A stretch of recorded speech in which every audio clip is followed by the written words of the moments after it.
Puji Tuhan, Shalom Bapak Ibu Saudara semua yang dikasihi Tuhan. Saya percaya malam ini firman Tuhan boleh menjadi seperti pedang yang bermata dua, yang betul-betul akan menjadi kekuatan, juga menjadi peringatan dan teguran buat kita semua.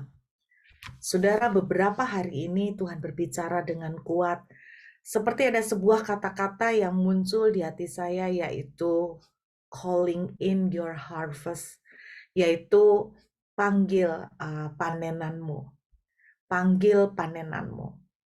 Dan malam hari ini yang saya mau bagikan kepada saudara bahwa bagaimana ketika kita di dalam sikon, dalam situasi yang seperti dikepung, kita dalam situasi yang seperti terjepit dan terhimpit, apa yang mesti kita boleh lakukan sebagai anak Tuhan supaya kita bisa tetap kuat dan melewatinya.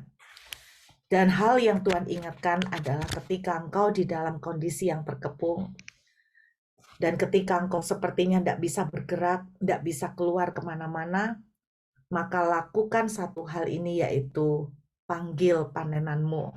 Saya mau mengajak saudara membuka dalam kitab 1 Samuel, pasal yang ke-13 ayat yang ke-17. 1 Samuel pasal yang ke-13 ayat yang ke-17 sampai dengan ayat yang ke-18. Maka keluarlah orang-orang penjara dari perkemahan orang Filistin dalam 3 gerombolan. Gerombolan yang satu mengambil jalan ke Ofra, ke daerah Shual. Gerombolan yang kedua mengambil jalan ke Bet Horon. Dan gerombolan yang satu lagi mengambil jalan ke perbatasan yang menghadap ke lembah Sebom, arah ke padang gurun. Nah, saudara, kondisi orang Israel dalam hal ini yaitu mereka sedang di dalam pengepungan dari tentara Filistin. Nah, supaya saudara bisa mengimajinasikan, saya akan menunjukkan satu peta bagaimana kondisi orang Israel di dalam 1 Samuel pasal yang ke-13 ini. Saya sudah menyiapkan sebuah peta. Kalau Anda nanti akan melihat di dalam peta ini, orang Israel di dalam 1 Samuel pasal 13, kondisinya ada di tengah-tengah daerah Benyamin. Jadi mereka di daerah Benyamin, kemudian tiba-tiba Anda bisa membaca dari ayat pertama sebelumnya bahwa mereka mengalami pengepungan. Mereka dikepung dari arah utara, dari arah timur, dan dari arah barat. Saya berharap bahwa malam hari ini, kalau saudara merasa bahwa posisi saudara juga seperti dikepung, kalau Anda merasa bahwa posisi saudara seperti sedang terjepit, kalau kita seperti ada di dalam satu keadaan atau kondisi di mana kita mau bergerak tidak bisa ngapa-ngapain, maka saya berharap kita akan belajar dari apa yang dilakukan oleh orang Israel. Dalam hal ini kita akan tahu nanti ada sebuah kisah, yaitu mengenai kisah dari seorang Yonatan, anak dari Raja Saul. Saya boleh minta tolong host bisa bantu untuk tayangkan peta yang saya udah kasih.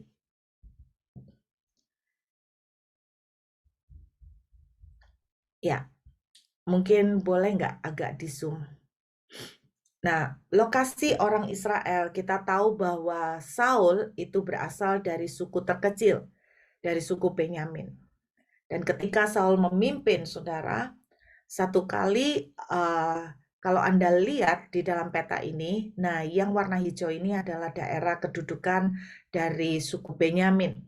Dan Yerusalem ternyata ada di dalam daerah dari suku Benyamin pada zaman Raja Saul.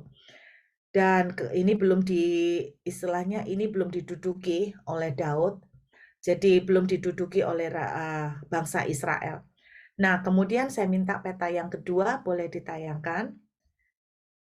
Mereka mengalami satu pengepungan dari orang-orang Filistin. Nah, ini tadi kalau warna hijaunya kita besarin, saudara akan bisa lihat.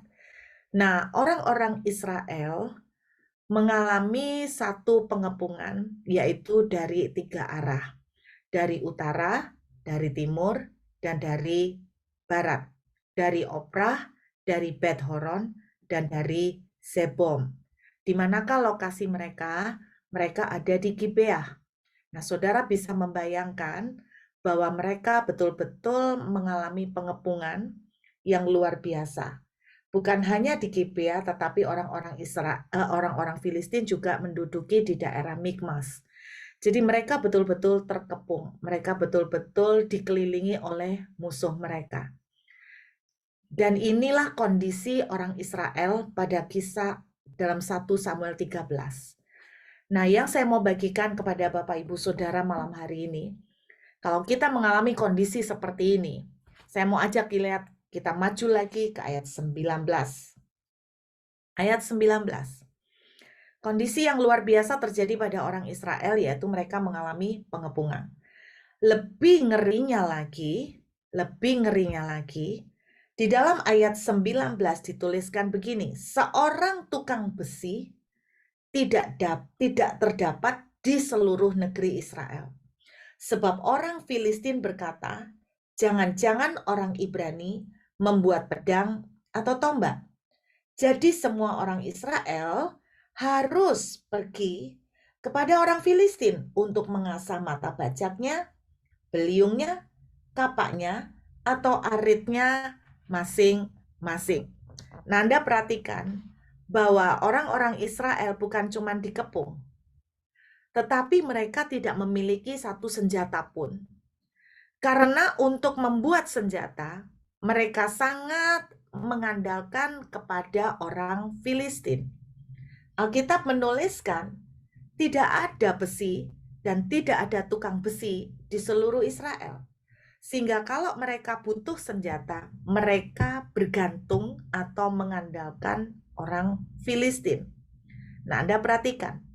Itu pun ternyata di ayat yang ke-20, orang Filistin ketika didatengin orang Israel untuk membuat senjata, Anda lihat ayat 20, mereka tidak menerima order untuk bikin senjata. Yang maksimal yang mereka bikinkan untuk orang Israel, Anda lihat, mata bajak, beliung, kapak. Artinya alat-alat yang lebih banyak dipakai untuk pertanian. Jadi mereka nggak mau menerima pesanan dari orang Israel yang berupa pedang atau tombak atau alat-alat senjata. Saudara, satu yang Tuhan ingatkan, Anda lihat, ketika mereka dikepung dan mereka tidak ada modal senjata apapun, mereka ngarepin dan ngandalkan orang Filistin. Dalam kondisi saudara dan saya, ketika keadaan sedang menghimpit kita, siapakah yang kita harapin?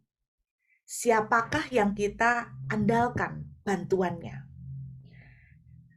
Apapun atau siapapun yang kita andalkan bantuannya, Anda perhatikan polanya.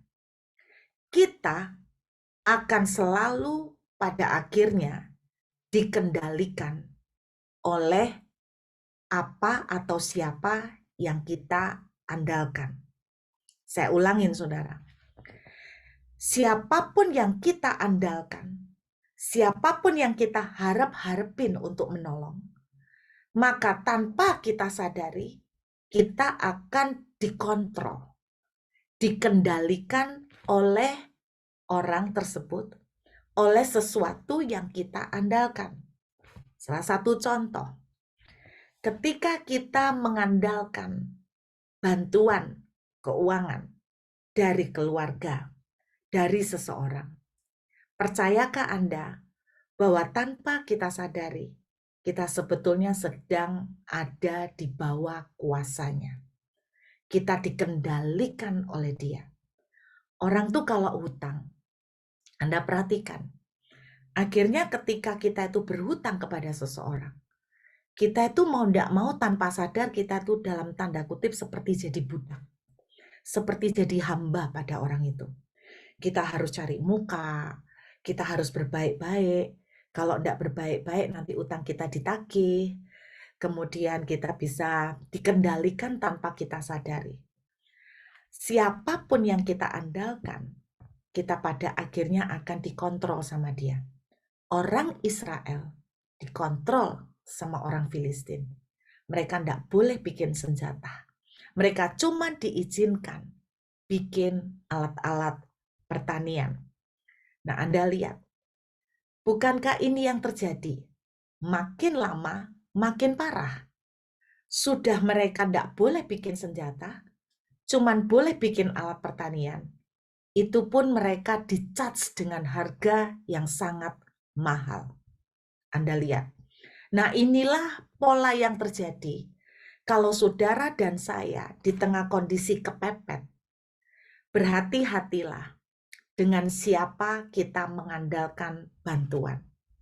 Karena ketika kita mengandalkan bantuan, tanpa kita sadari, kita dikontrol, kita dikuasai, kita di bawah kekuasaan dari orang itu.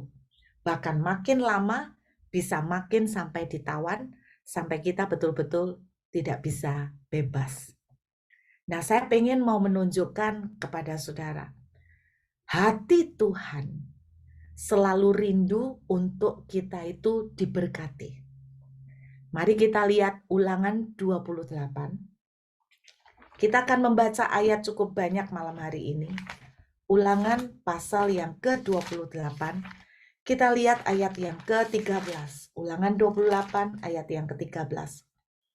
Tuhan akan mengangkat engkau menjadi kepala dan bukan menjadi ekor.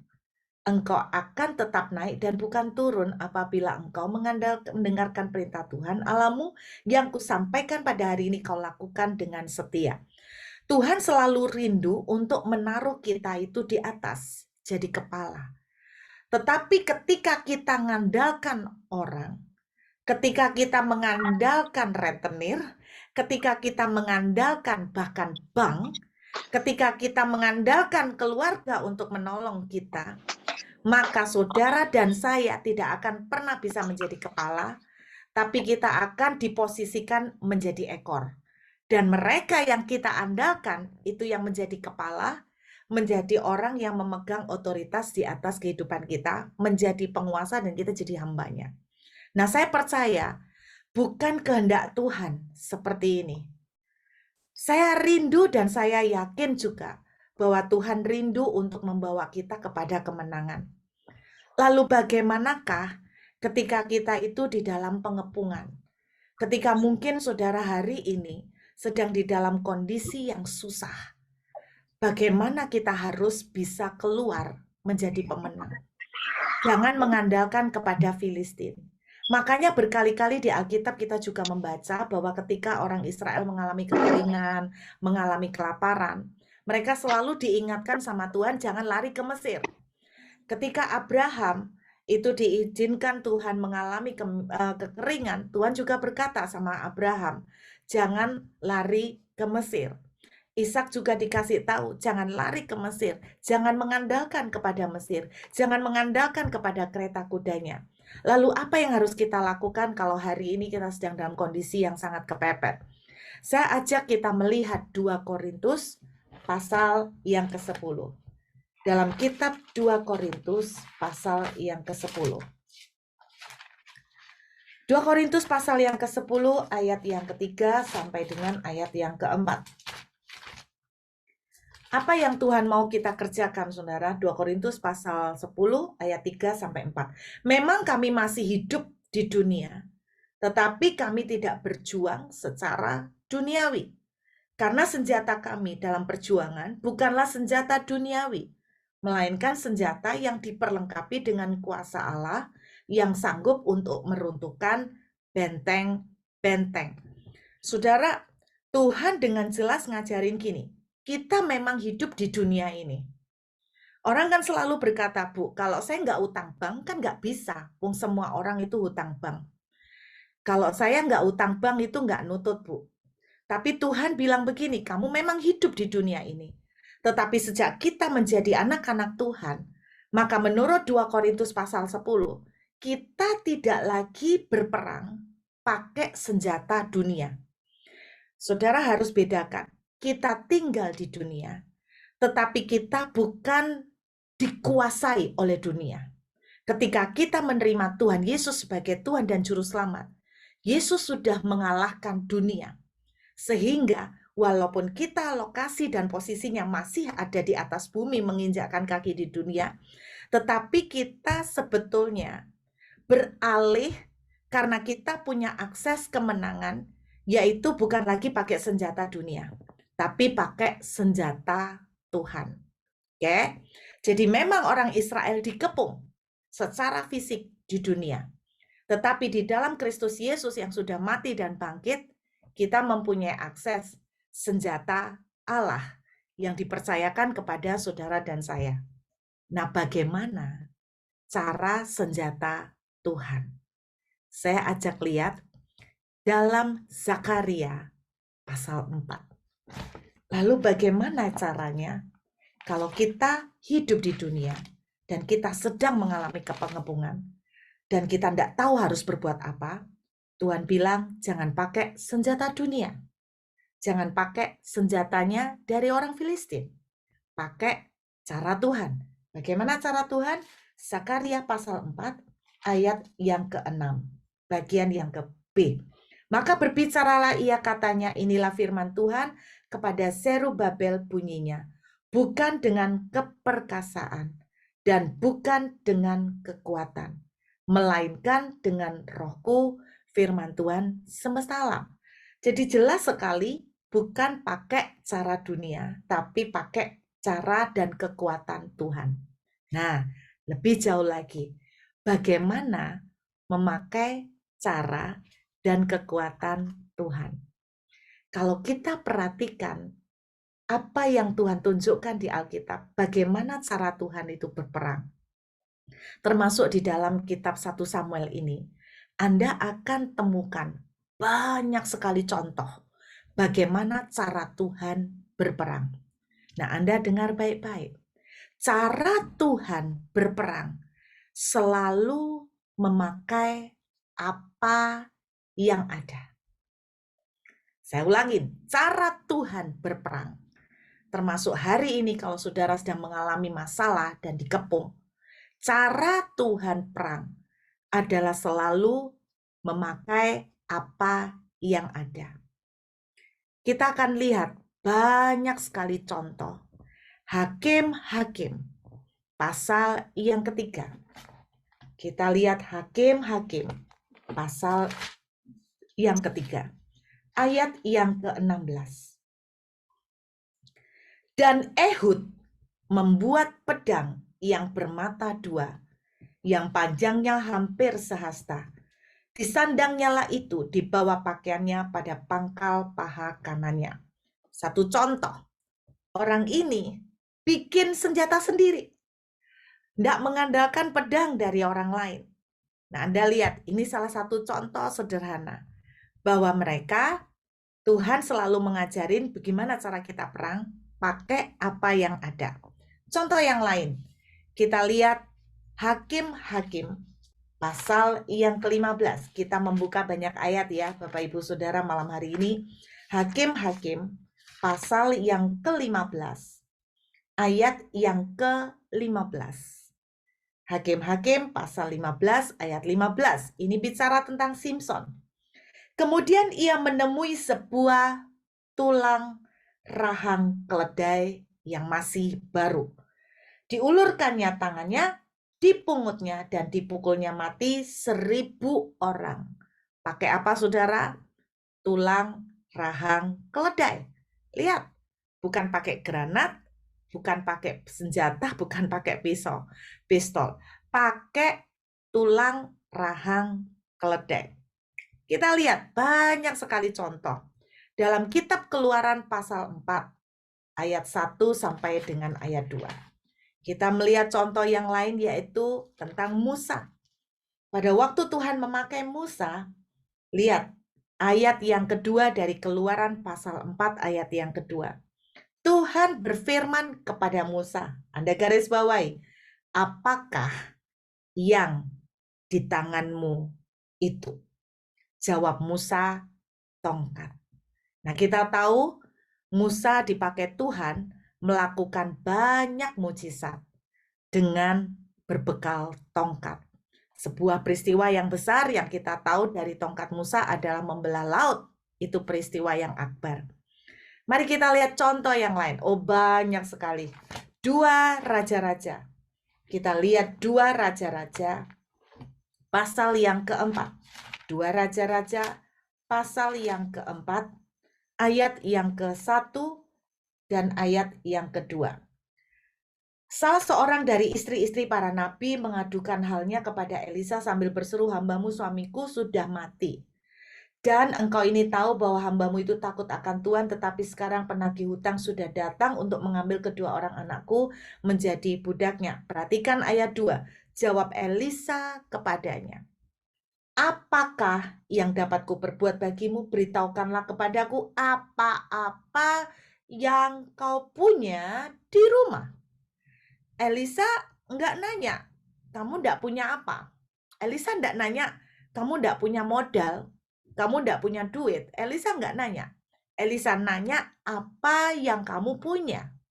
Anda perhatikan cara kerja, pola kerja Tuhan adalah selalu berawal dari apa yang ada di kita. Saya sangat yakin, makanya kenapa Tuhan itu tidak pernah ingin kita itu mohon maaf, sampai mengais-ngais, sampai dengan berdarah-berdarah, berpeluh, berkeringat untuk mencari pinjaman modal. Karena saya percaya itu bukan polanya Tuhan. Sampai Anda ngoyo, sampai Anda orang harus sakit keras, sampai Anda harus sumpah untuk mencari modal. Saya percaya itu bukan tipenya Tuhan. Modal yang Tuhan selalu tunjukkan adalah apa yang kamu punya. Anda ingat kisah 5 roti 2 ikan. Apa yang ada pada kalian? 5 roti Tuhan, 2 ikan.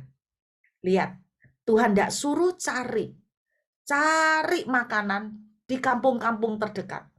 Tuhan, kita tidak punya duit, cari utangan. Tuhan, cari utangan kemana?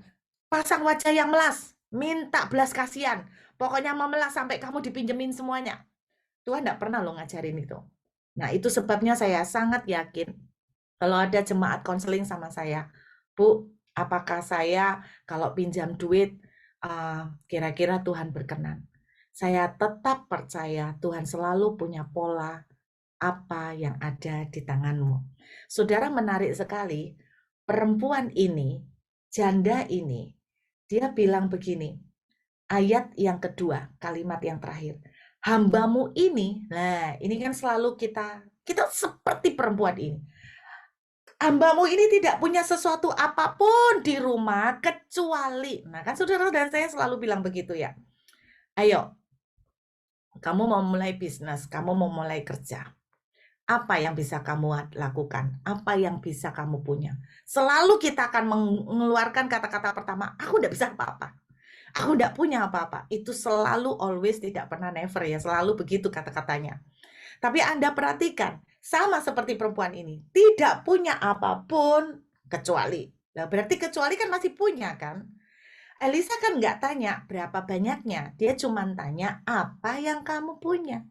Dan dia bilang begini, sebuah buli-buli berisi minyak. Bapak Ibu, saya ini selama ini salah paham loh. Saya bayangkan buli-buli itu kayak Gucci ya. Saudara bayangin kayak Gucci juga enggak? Nah, saya juga bayangkan kayak Gucci, tapi saya percaya imajinasi kita beda-beda. Saya enggak tahu imajinasi saudara tentang Gucci, buli-buli itu kayak apa.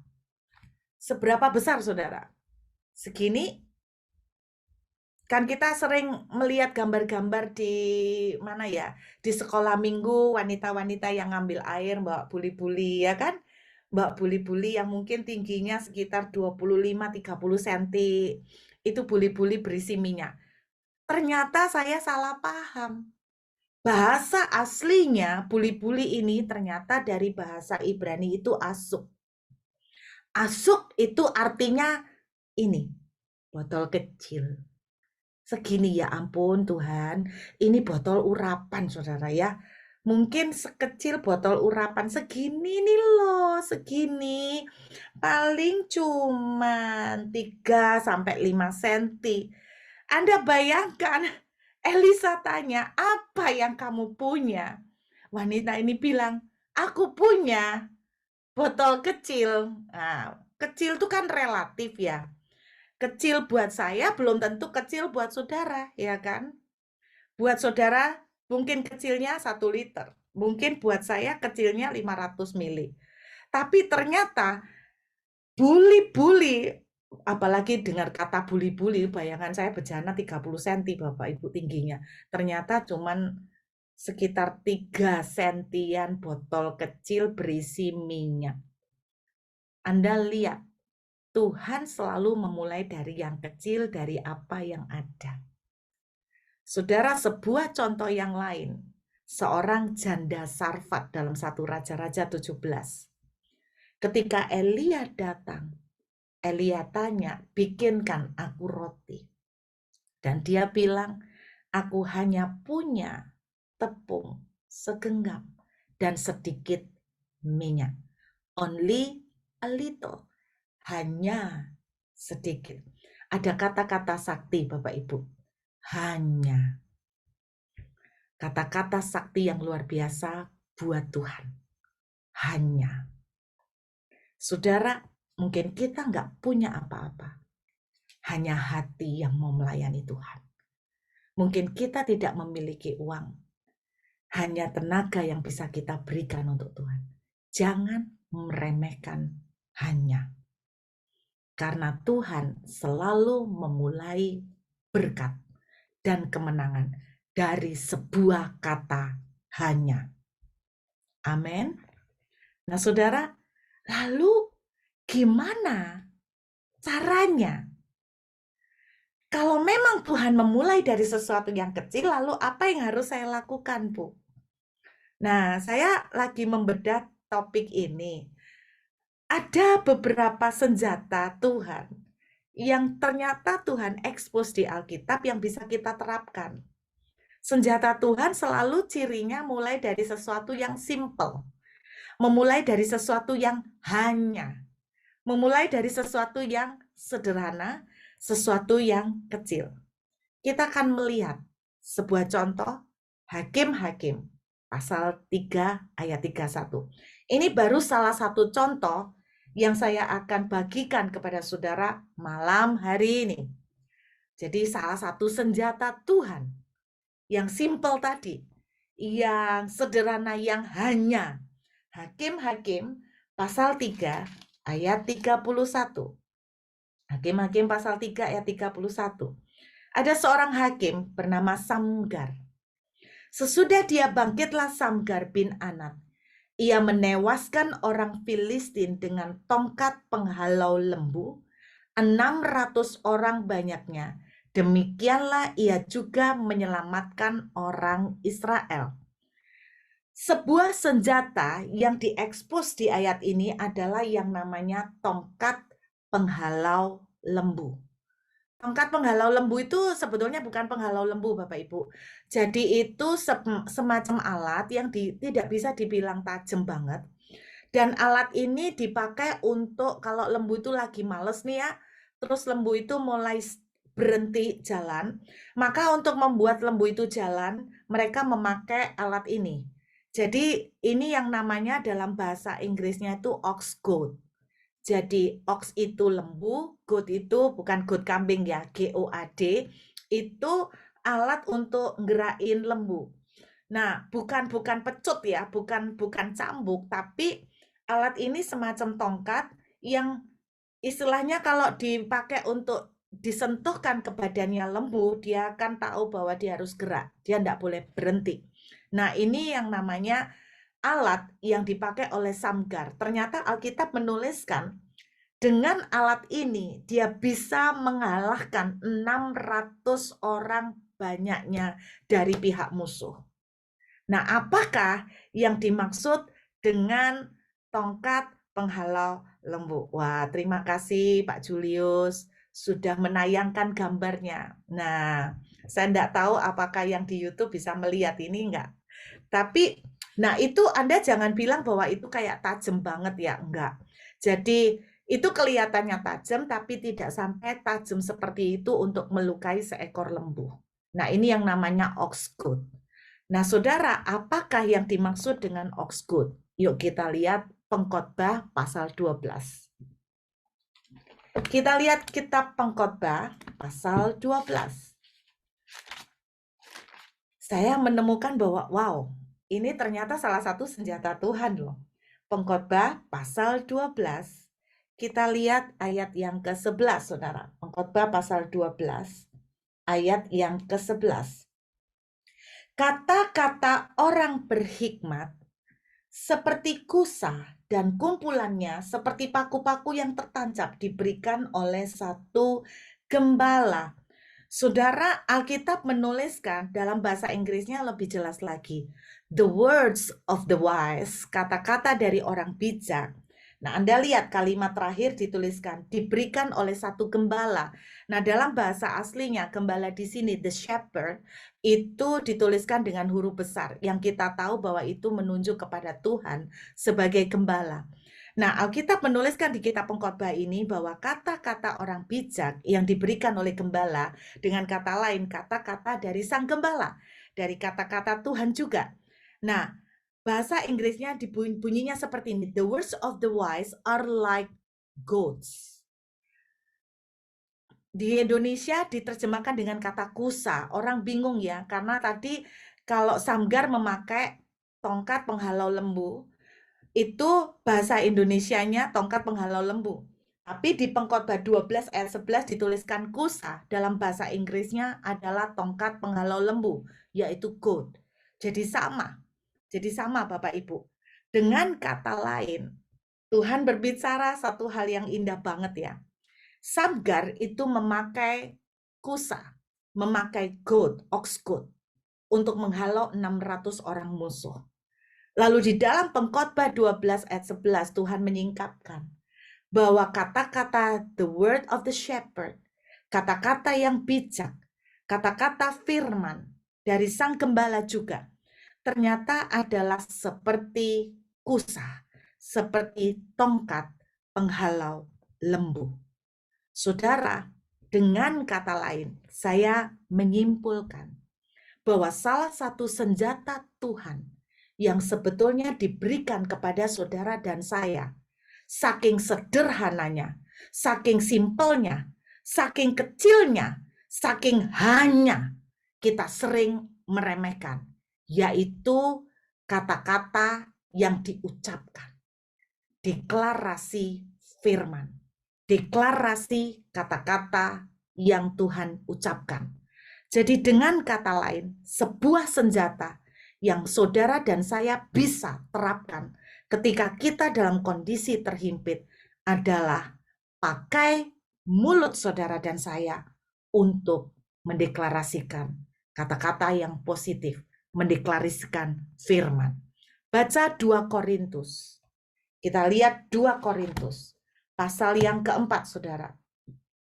2 Korintus, pasal yang keempat, ayat yang ke-13. Namun karena kami memiliki roh iman yang sama seperti tertulis, aku percaya. Sebab itu aku berkata-kata. Ternyata tidak cukup sampai dipercaya. Saudara berkata, aku percaya bagi Tuhan tidak ada yang mustahil. Nggak cukup sampai percaya, tapi harus berkata-kata. Jadi aku percaya, sebab itu aku berkata-kata. Kalau direnungkan kalimat ini, berarti kalau saudara ngomong saya tua, berarti saudara kan berkata-kata. Urutannya kan ngomong itu baru terjadi setelah percaya kan? Percaya dulu baru ngomong kan? Nah, ketika saudara ngomong saya tua, berarti saudara memang percaya saudara tua. Nah, kembali. Kalau saudara bilang saya bokek, berarti saudara memang mempercayai saudara statusnya orang bokek. Kalau saudara bilang saya ini orang yang menderita, maka saudara berarti mempercayai saudara orang yang menderita. Nah, saya mau tunjukkan lebih jauh lagi. Kita buka ya, Roma 10. Nah, saudara, Anda harus sabar kalau kita belajar banyak ayat. Roma pasal 10. Kita lihat. Ayat yang ke-10. Roma pasal 10. Ayat yang ke-10. Karena dengan hati orang percaya dan dibenarkan. Oke, saudara percaya, bagus. Itu sudah sebuah langkah iman yang luar biasa. Tapi ternyata saya bilang, nggak cukup sampai dipercaya. Bukankah iman tanpa perbuatan mati? Perbuatannya apa? Kalimat berikutnya. Dan dengan mulut orang mengaku dan diselamatkan. Jadi ketika kita percaya, maka langkah berikutnya, saudara mengaku dengan mulut saudara, lalu penyelamatan Tuhan akan terjadi. Ketika kita dalam kondisi terkepung, satu hal sederhana yang saudara dan saya bisa lakukan adalah dengan mulut. The words of the wise. Salah satu senjata yang kita bisa pakai adalah dengan memperkatakan. Mari kita buka lagi. Tenang Bapak Ibu, masih ratusan ayat. Roma pasal yang keempat. Roma pasal yang keempat, kita akan lihat ayat yang ke-17. Roma pasal 4, ayat 17 sampai 18. Seperti ada tertulis, engkau telah kutetapkan menjadi bapa banyak bangsa di hadapan Allah, yang kepadanya ia percaya, yaitu Allah yang menghidupkan orang mati dan yang menjadikan dengan firman-Nya apa yang tidak ada menjadi ada. Sebab sekalipun tidak ada dasar untuk berharap, namun Abraham berharap juga dan percaya bahwa ia akan menjadi bapa banyak bangsa. Demikian yang menurut yang telah difirmankan, demikianlah banyaknya nanti keturunanmu. Ayat 19, imannya tidak menjadi lemah walaupun ia mengetahui bahwa tubuhnya sudah sangat lemah karena usianya telah kira-kira 100 tahun dan bahwa rahim Sarah telah tertutup. Ayat yang ke-20 dituliskan begini, tetapi terhadap janji Allah ia tidak bimbang karena ketidakpercayaan, malah ia diperkuat dalam imannya dan ia memuliakan Allah. Saudara bagaimana, pernah berpikir nggak bagaimana cara Abraham memuliakan Allah? Jadi Abraham tidak pada step hanya percaya di batin, enggak. Tapi ayat 20 dengan jelas menuliskan dia memuliakan Allah. Bagaimana caranya? Pernahkah kita memikirkan bagaimana cara Abraham memuliakan Allah? Apakah dia dengan menari? Enggak lah. Apakah dia dengan worship? Enggak. Saya percaya dia memuliakan Allah dengan cara berkata begini, Tuhan, terima kasih bahwa Engkau telah menjadikan aku sebagai bapa banyak anak. Engkau telah memberkati aku dengan keturunan sebanyak bintang di langit dan pasir di tepi pantai. Saudara, itu yang saya percaya. Makanya itu yang terjadi pada Abraham. Kita lihat lagi Yesaya 41. Nah, saya kan udah bilang ayatnya banyak banget. Malam ini kita semi Bible study ya Bapak Ibu. Yesaya pasal 41. Saya beberapa hari ini sebetulnya firman tentang mulut ini saya sudah dengar dan saya sudah sering khotbahkan. Tetapi beberapa waktu terakhir ini Tuhan mengingatkan kembali karena Tuhan berkata, sekarang ini mulut saya lebih banyak malesnya untuk memperkatakan apa yang Tuhan ciptakan, apa yang Tuhan janjikan. Yesaya 41 ayat 9. Yesaya pasal 41 ayat yang ke-9. Oke, kita lihat. Kita akan lihat dari Yesaya 41 ayat yang ke-8 ya. Tetapi engkau, hai Israel hambaku, hai Yakub yang telah kupilih, keturunan Abraham yang kukasihi, engkau yang telah kuambil dari ujung-ujung bumi dan yang telah kupanggil dari penjuru-penjurunya. Aku berkata kepadamu, engkau hambaku, Aku telah memilih engkau dan tidak menolak engkau. Jangan takut sebab aku menyertai engkau. Jangan bimbang sebab aku ini Allahmu. Aku akan meneguhkan, bahkan akan menolong engkau. Aku akan memegang engkau dengan tangan kananku yang membawa kemenangan. Anda perhatikan, kelihatannya ini simple. Sebelum Tuhan betul-betul memberikan kemenangan kepada orang Israel, apa yang Tuhan lakukan adalah Tuhan mendeklarasikan dulu. Lihat, Tuhan belum memberikan kemenangan. Aku akan membawa kemenangan. Tapi yang Tuhan lakukan, bukankah ini yang sering Tuhan katakan melalui janji-janjinya? Tuhan mendeklarasikan dulu, baru kemudian Tuhan betul-betul merealisasikan kemenangan. Anda lihat, ini kan seperti janji Tuhan. Betul. Anda lihat Tuhan mendeklarasikan, baru kemudian Tuhan akan mewujudkan kemenangan. Satu lagi, kita kembali ke ayat yang terakhir. 1 Samuel. Kita tahu kisahnya bahwa di dalam peperangan di dalam 1 Samuel pasal yang ke-13, tidak ada senjata di tengah-tengah orang Israel dan mereka dikepung. Apa yang harus mereka lakukan? Tuhan selalu memulai dari start something simple. Nah, kita lihat 1 Samuel pasal yang ke-14 ayat yang ke-6. Anda perhatikan. Saya pernah mengkhotbahkan perikop ini berbicara tentang kesepakatan. Tetapi Tuhan menyingkapkan sesuatu yang lain sebelum kesepakatan itu terjadi. Ada sebuah senjata yang sebetulnya dilepaskan oleh Jonathan. Dan saya percaya senjata yang lain adalah kesepakatan, ya. Tetapi saya melihat salah satu senjata yang luar biasa di ayat yang ke-6. Berkatalah Yonatan kepada bujang pembawa senjatanya itu. Nah, Anda lihat ini. Sebelum kesepakatan itu terjadi, sebuah langkah sepele, sebuah langkah yang small, yang simple, yang dilakukan oleh Yonatan adalah dia berkata. Dia berkata. Apa yang dikatakan oleh Yonatan kepada bujangnya? Mari kita menyeberang ke dekat pasukan pengawal orang-orang yang tidak bersunat ini. Mungkin Tuhan akan bertindak untuk kita. Sebetulnya kata mungkin kurang pas ya, karena kata mungkin itu kesannya ragu. Apakah Tuhan akan menolong? Tetapi kalau di dalam bahasa Inggris itu bukan kata mungkin, kata may. Itu misalnya kata may itu tidak selalu harus diterjemahkan maybe, mungkin. Enggak. Jadi kata may bisa diartikan kiranya. Ya. Tuhan akan bertindak untuk kita. Jadi itu seperti sebuah doa. Sebab, nah ini kata-kata Jonathan, bagi Tuhan tidak sukar untuk menolong, baik dengan banyak orang maupun dengan sedikit orang.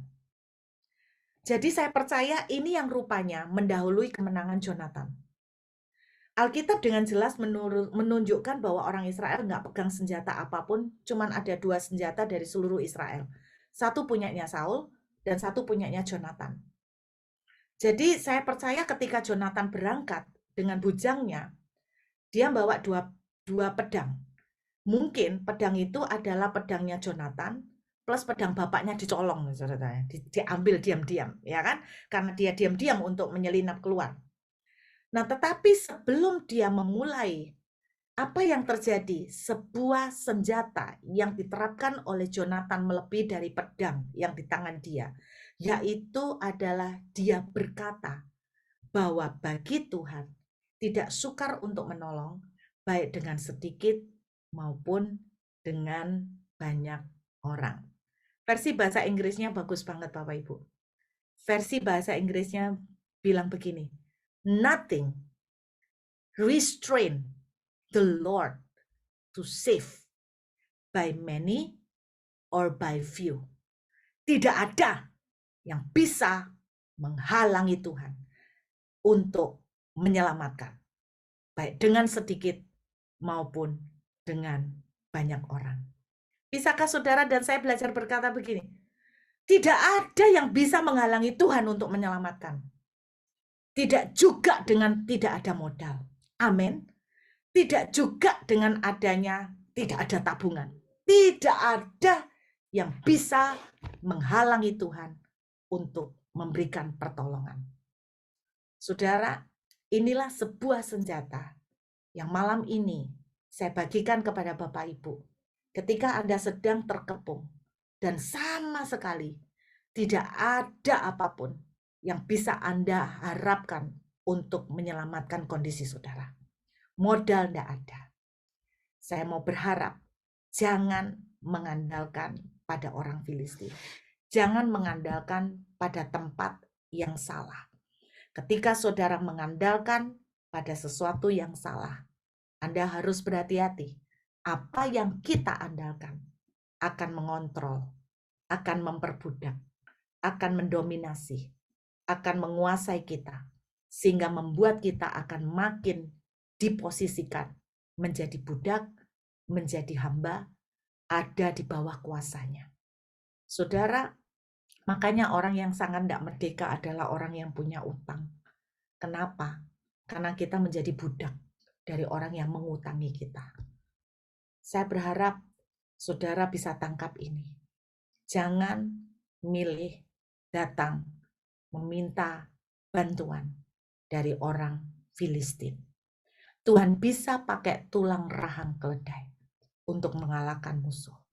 Dan di ayat tadi, Tuhan memakai tongkat penghalau lembu atau goad atau kusa untuk mengalahkan musuh mereka. Saya percaya hari ini Tuhan mengingatkan kita sebuah senjata yang sepele, sederhana, yang kelihatan tidak ada artinya, yaitu berkatalah. Berkatalah. Saya berharap seperti Yonatan, berkatalah. Berkata apa? Tidak ada yang bisa menghalangi Tuhan untuk menyelamatkan saya. Baik dengan modal sedikit maupun dengan modal banyak. Bahkan dengan tidak ada modal. Tidak ada yang bisa menghalangi Tuhan untuk menyelamatkan. Tidak ada juga sistem yang bisa menghalangi Tuhan untuk memberkati saudara dan saya. Tidak ada vonis apapun yang menghalangi Tuhan untuk memberkati kita. Tidak ada umur apapun, berapapun yang menghalangi Tuhan untuk pakai kita, untuk bless kita dengan mujizat. Saya berharap satu senjata sederhana, hanya seperti botol kecil minyak. Tapi kita tahu janda tersebut mendapatkan minyak yang tidak berhenti-berhentinya, mengalir sehingga akhirnya dia bisa bayar hutang. Jangan meremehkan the power of only. Jangan remehkan the power of a little. Sebab senjata kita bukan dengan senjata dunia. Walaupun kita masih hidup di dunia kata Tuhan, tapi kita bukan pakai senjata dunia. Kita pakai senjata Tuhan. Senjata Tuhan adalah bukan dengan kekuatanmu, bukan dengan kegagahan, tetapi dengan rohku. Sesuatu yang kecil di tangan Tuhan akan menjadi ledakan yang sangat besar. Amin, saudara. Saya berharap malam hari ini kita boleh sungguh-sungguh menangkap. Saya tahu banyak orang yang beberapa waktu belakangan ini cukup banyak juga yang mulai ngontak saya baik melalui DM maupun WA. Dan orang-orang ini dalam kondisi seperti terkepung. Tuhan mengingatkan kembali kepada saya bahwa ketika Yesus mati dan bangkit dalam kitab Efesus pasal yang pertama, Dia sudah mengaruniakan segala berkat yang di surga untuk kita. Dia telah memberikan kemenangan untuk saudara dan saya. Tapi kemana kemenangan itu? Kenapa banyak anak Tuhan tidak menang? Kenapa banyak anak Tuhan kok malah ngalamin kekalahan? Sederhana, karena kita lari ke orang Filistin. Karena kita mendatangkan pertolongan dari tempat yang salah. Kita ada di dunia, dan ketika kita ngadepin pertempuran, kita senjatanya pakai senjatanya dunia. Makanya kita babak belur, berdarah-berdarah. Saudara, mari kita belajar malam hari ini. Kembali sesuatu yang simpel. Saya mau tanya sama Bapak Ibu, dan Anda tidak usah jawab, tapi boleh jawab di dalam hati. Kapankah terakhir saudara mempraktekkan senjata yang dipakai oleh Samgar, yaitu Oxgood? Karena kata pengkhotbah di Oxgood itu adalah kata-kata yang bijak, kata-kata firman yang keluar dari mulut Tuhan. Ketika kita memperkatakan firman, ketika kita memperkatakan janji Tuhan, ketika memperkatakan kata-kata yang positif, kita seperti Samgar yang sedang menebas musuh dengan menggunakan kusa atau tongkat penghalau lembu yang kelihatannya sepele dan tidak ada kuasanya. Tetapi Tuhan berkata, Tuhan selalu memulai dengan kekuatannya, bukan kekuatan saudara dan saya. Di dalam kekuatan Tuhan, sesuatu yang sepele Tuhan bisa rubah menjadi senjata yang ajaib. Amin. Kalau malam ini, saudara, saya mengencourage Bapak Ibu, kalau Anda sedang tidak tahu apa yang harus dilakukan. Satu hal simple, seperti janda itu, aku cuman punya sebuah asuk, botol kecil, isi minyak. Melangkahlah, dan Tuhan akan memberkati dari sana. 5 roti, 2 ikan, itu bagian kita. 5.000 orang, itu bagian Tuhan. Apa yang saya bagikan malam ini sebuah langkah sederhana sekali. Tapi saya berharap kita bisa mempraktekkan. Saudara, mungkin beberapa tahun yang lalu kita pernah mendengar ini dan kita praktekkan. Tapi berjalan dengan waktu kita mulai melupakan. Ini senjata yang ajaib sekali. Ini senjata yang sangat sakti, yaitu mulut saudara dan saya. Bukankah Tuhan berkata, dengan mulut kamu akan diselamatkan. Dengan hati kita percaya, dan dengan mulut kamu diselamatkan. Satu ayat andalan saya di dalam Kejadian 1 ayat 1 sampai dengan ayat 2. Ketika Tuhan menciptakan dengan mulutnya. Jadilah terang. Maka kemudian terang itu jadi. Saya berdoa, mulut kita akan mengatakan, jadilah berkat, maka berkat itu akan terjadi. Jadilah kesehatan, maka kesehatan akan kita alami.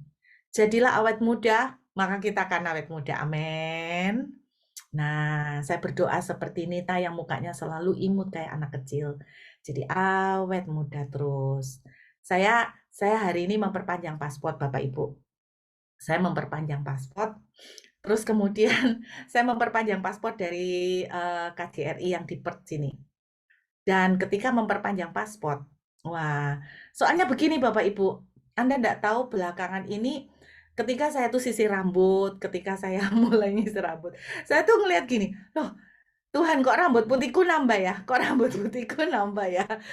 Saudara, dulu saya itu sering sekali memperkatakan aku tuh awet muda. Saya tuh sering kali memperkatakan aku itu panjang umur tapi enggak mau demensia ya. Jadi Anda jangan lupa, Anda ngomong aku panjang umur tapi pikun celaka Saudara ya. Di sekarang ini banyak orang yang bisa demensia Saudara ya. Jadi bahaya. Nah, Tuhan itu beberapa minggu ini loh mengingatkan saya kembali, kamu itu mulai males untuk pakai senjata yang aku tuh sudah berikan kepada kamu. Senjata apa? Bukankah Tuhan bilang, firmanku itu dekat di kamu, yaitu di dalam mulutmu. Berarti itu kan senjata tuh saudara, weapon kan. Tapi kenapa enggak kamu pakai? Jadi dulu tuh sering Bapak Ibu, sering saya tuh ngomong, aku awet muda. Kalau saya ngaca di cermin itu ya malu-malu sendiri gitu loh, sungkan saya karena orang Cina tuh bilang isu gitu ya, kayak gak pede gitu loh ngomong, kamu tuh awet muda, kamu tuh cantik.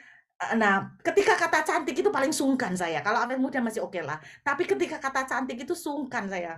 Tapi Tuhan itu ngingetkan lagi, Dan memang beberapa waktu sejak di Australia ini, di Perth kan saya lebih banyak ritmenya tuh nyantai. Dan ketika ritme saya lebih banyak nyantai, saya mulai lebih banyak waktu lagi untuk ngomong, untuk mendeklarasikan. Saya mulai mendeklarasikan blessing untuk anak-anak, blessing untuk keluarga saya, dan saya mendeklarasikan. Nah, ceritanya tuh ya, minggu lalu saya itu perpanjangan paspor.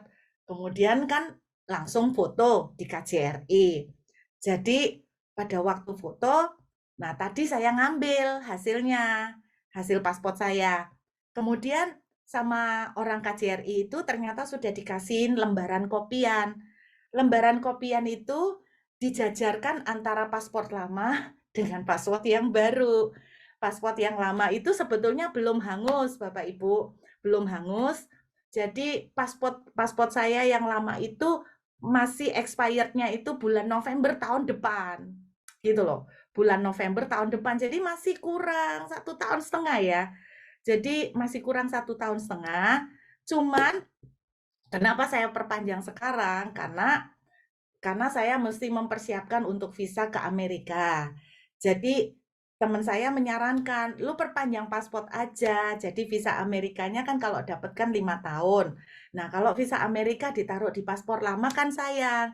Nanti tahun depan paspor lamamu udah expired, visa Amerikanya masih nyantol di dalam. Jadi ketika kalau kamu mau pergi lagi ke Amerika, lu repot bawa 2 paspor. Jadi sekalian aja perpanjang gitu. Loh boleh kah masih 1,5 tahun? Oh boleh. Nah, saudara, saya perpanjang lah paspor. Ya nggak pakai dandan sih, terus foto, terus dijepret. Dan ketika dijajarkan antara paspor lama sama paspor baru, saya tadi baru terima. Aduh, Bapak Ibu, saya ini kayak orang nerima lotre loh, Bapak Ibu. Senengnya minta ampun ketika paspor baru saya dijajarkan sama paspor lama, itu kelihatan sekali bedanya antara yang terawat dan yang tidak terawat gitu kan ya. Jadi saudara, saya sampai ngomong begini sama keluarga saya tunjukin, nih kelihatan jelas nih kalau disejajarkan. Paspor lama saya itu persis dengan orang yang depresi. Persis orang depresi Bapak Ibu. Persis orang sudah kurus, depresi. Wow, Bapak Ibu kalau tak tunjukin pasti setuju dengan saya. Mukanya tuh kayak kayak umur penuaannya Pak banyak gitu loh depresi. Tapi pas yang paspor yang baru, saya ini suwenengnya minta ampun. Ya ampun, kok kelihatan lebih muda ya. Kok kelihatan lebih muda dan lebih cantik. Oke, R sendiri, saudara. Nggak ada yang muji, tak puji sendiri, Bapak Ibu ya. Jadi, saya akhirnya mulai melihat begini ya. Saya mulai melihat bahwa istilahnya kalau kita itu memperkatakan, ayo kita jangan bilang aku tambah tua.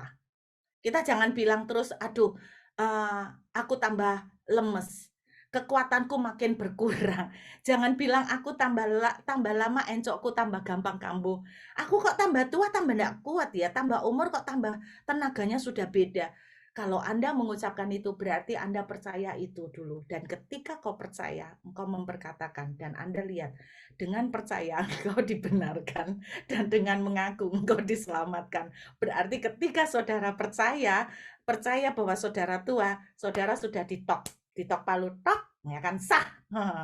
Dan kemudian mengaku, jadi sudah bungkus, lalu tercipta tambah tua.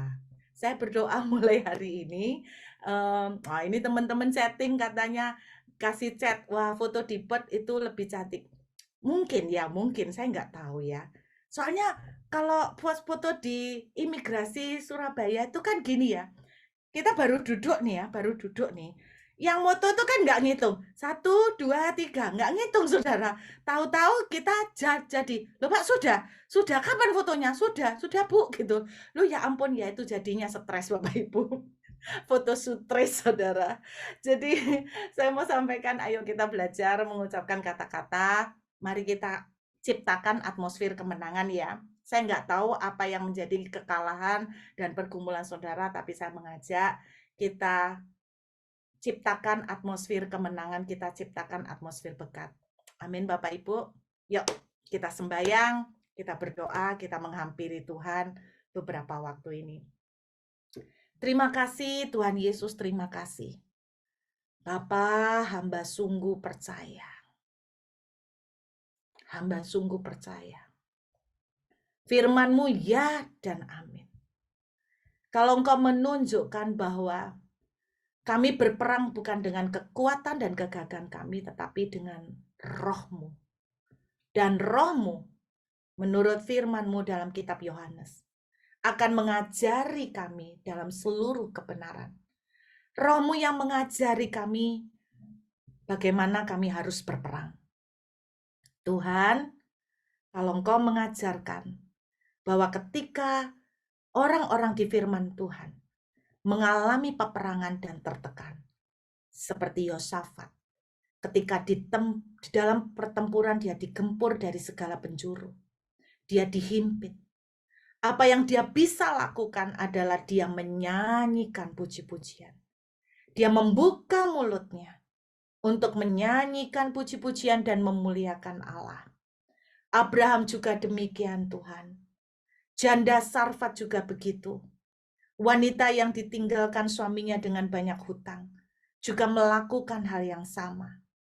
Bahwa dengan hal yang sepele, Tuhan mereka melihat kemenangan. Dan Alkitab menunjukkan bagaimana Yonatan mengalami kemenangan telak atas orang-orang Filistin yang mengepung. Yaitu ketika dia mulai berkata-kata, ketika dia mulai mengucapkan kemenangan, maka kemenangan itu terjadi. Bapa, aku berdoa buat hamba-hambamu yang hadir malam hari ini.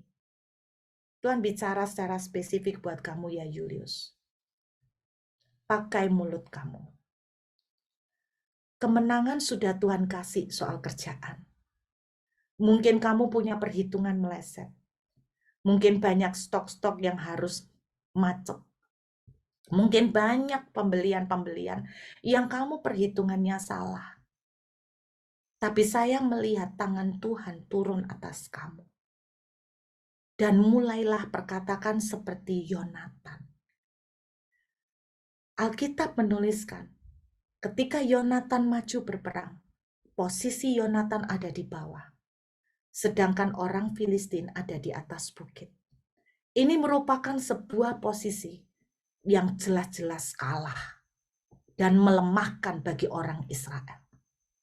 Tetapi kamu lihat bahwa ketika Yonatan dan bujangnya mulai naik, Tuhan bisa membuat apa yang ada di tangan mereka bisa mengalahkan begitu banyak.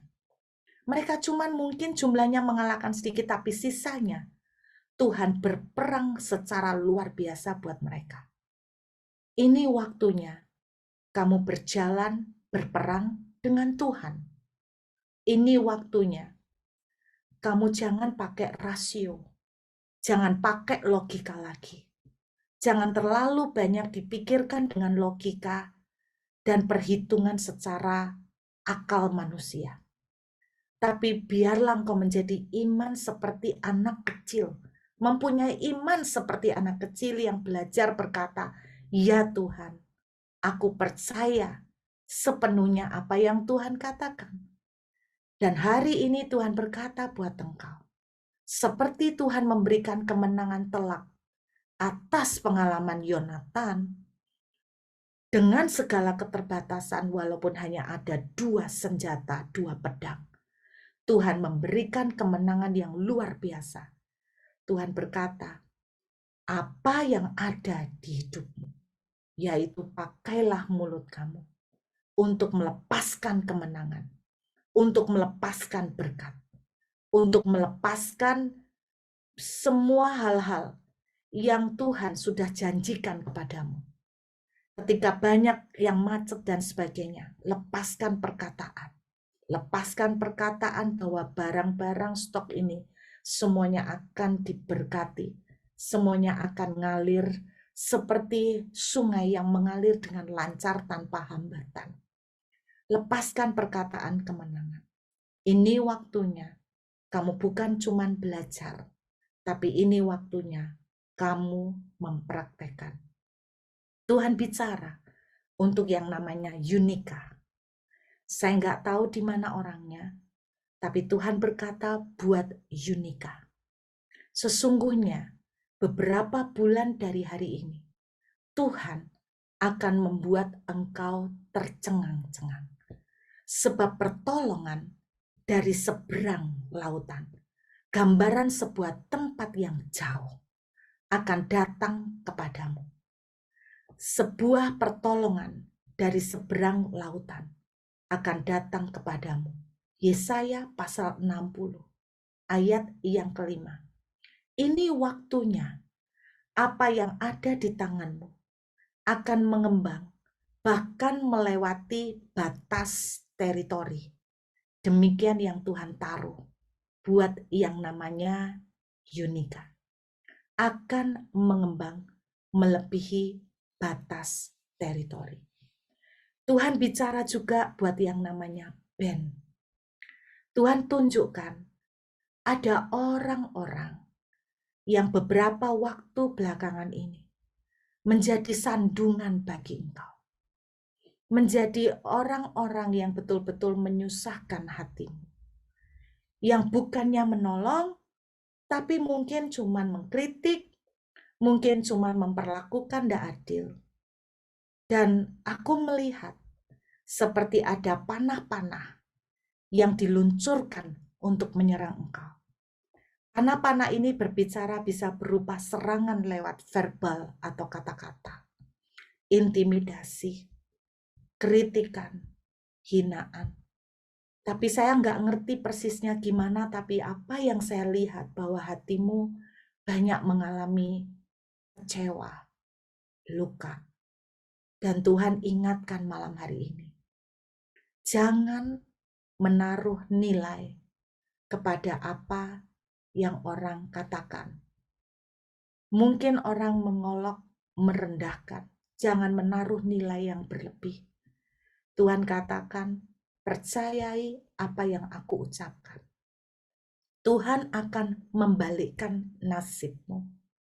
Tuhan akan membalikkan nasibmu. Saya cuma melihat penglihatan sebuah telapak tangan yang dibalikkan Tuhan begitu mudahnya. Demikian Tuhan akan membalikkan keadaanmu sedemikian mudahnya. Tuhan akan balikkan. Tuhan bicara buat yang namanya Hani. Belajarlah untuk sepakat dengan pasanganmu. Belajarlah untuk seia sekata. Karena Tuhan berbicara bahwa pasanganmu ini memerlukan support, memerlukan dukungan, memerlukan untuk engkau itu bisa percaya kepada dia. Mungkin di masa yang lalu memang ada kegagalan, tapi Tuhan katakan jangan ingat-ingat yang di belakang. Jangan lihat-lihat lagi yang di belakang. Tuhan berkata, lihat, aku membuat sesuatu yang baru. Perhatikan, belum terjadi sesuatu yang baru, tapi Tuhan sudah ngomong dulu. Aku membuat sesuatu yang baru. Dan ini akan terjadi. Sesuatu yang baru akan menjadi nyata ketika engkau bisa meresponinya. Belajarlah sepakat untuk memperkatakan hal yang positif yang Tuhan janjikan. Tuhan bicara buat engkau bahwa Tuhan akan membuat keluargamu melihat hal baru. Tuhan akan membuka jalan di padang gurun dan sungai-sungai di padang belantara. Saya nggak tahu apakah ada di antara Anda yang di Zoom maupun YouTube yang bernama Lukas. Tapi Tuhan berbicara, saya cuma melihat bahwa Lukas ini sedang susah hati. Lukas ini sedang susah hati. Saya nggak tahu apa kesusahannya. Tetapi saya melihat tangan Tuhan seperti mengangkat dia yang badannya lagi terpuruk, seperti lemes tanpa kekuatan, dan saya melihat tangan Tuhan menopang untuk dia bangkit. Dan Tuhan memegang dia. Tuhan ingatkan kembali Yesaya 41.